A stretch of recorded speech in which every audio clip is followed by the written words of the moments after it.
Orange பழத்தை தொடர்ந்து சாப்பிட்டு வந்தால் மேனி பளபளப்பாக இருக்கும். அத்திப்பழத்தை தேனில் ஊற வைத்து சாப்பிட்டால் வயிற்று வலி நீங்கும். தினமும் அன்னாச்சி பழம் சாப்பிட்டால் பெண்களுக்கு வெள்ளைப்படுதல் குணமாகும்.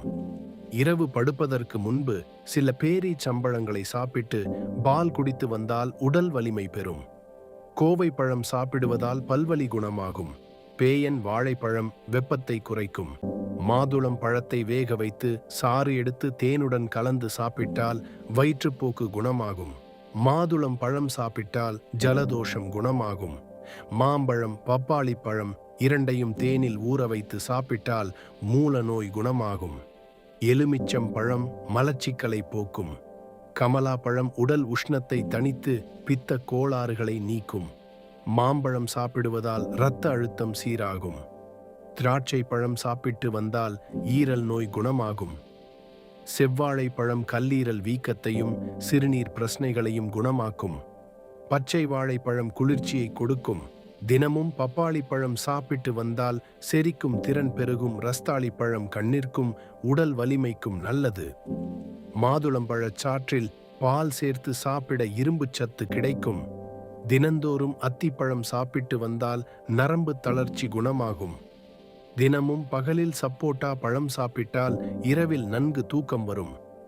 வில்வ பழம் சாப்பிட்டு வந்தால் மூளை சம்பந்தமான கோளாறுகள் நீங்கும்.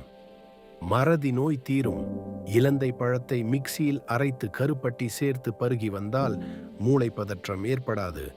நன்கு தூக்கமும் வரும். தினமும் ஒரு கொய்யாப்பழம் சாப்பிட்டு வந்தால் இரத்த சோகை குணமாகும்.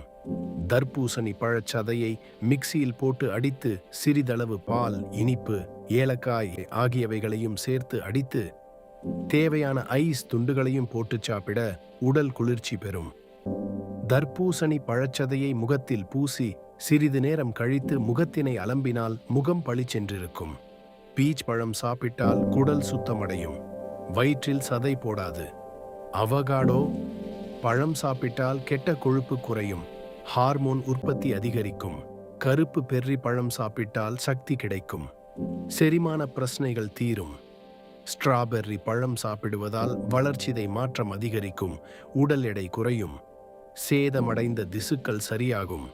கொழுப்பை எரிக்கும்.